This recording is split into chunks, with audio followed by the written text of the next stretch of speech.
สวัสดีค่ะวันนี้มาเล่นเกมนะคะเราต้องเสียงที่แบบกินแล้วเขียนไทยได้ค่ะก็เหมือนโอ้ยโอเคเดี๋ยวจะไปอยู่หน้า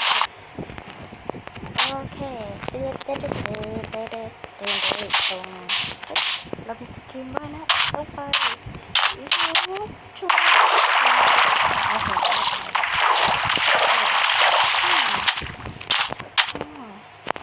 สร้างบ้านกันนะ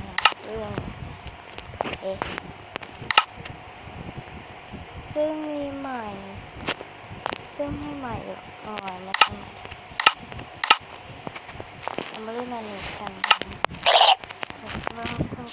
เหยียบไปยึดกระจกอะไรนี่เราสามารถใส่ของได้แต่หนึ่งออกก็ชอบตีไปเลยก็ขวาก็ได้แต่ช่วยทำก็โอ้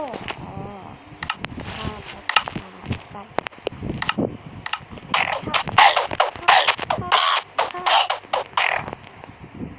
เราจะลองเพจเข้าไปหมดค่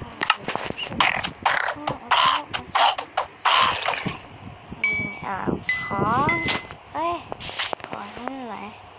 ของหายโอเคเดี๋ยวเราไปเลือกที่จะสร้างบ้านกันนะสร้างบ้านเดี๋ยวขอเตรียมบล็อกที่เราจะสร้างบ้านก่อนบล็อกที่เอาไปเลยไม่เอาประตูซ้ายที่ประตูที่เราชื่นชอบเดี๋ยวประตูเล็กมาหน้าบ้านประตูนี้นะนี่หินแปลกไปหน่อยไม่เอาตัวนี้จ้า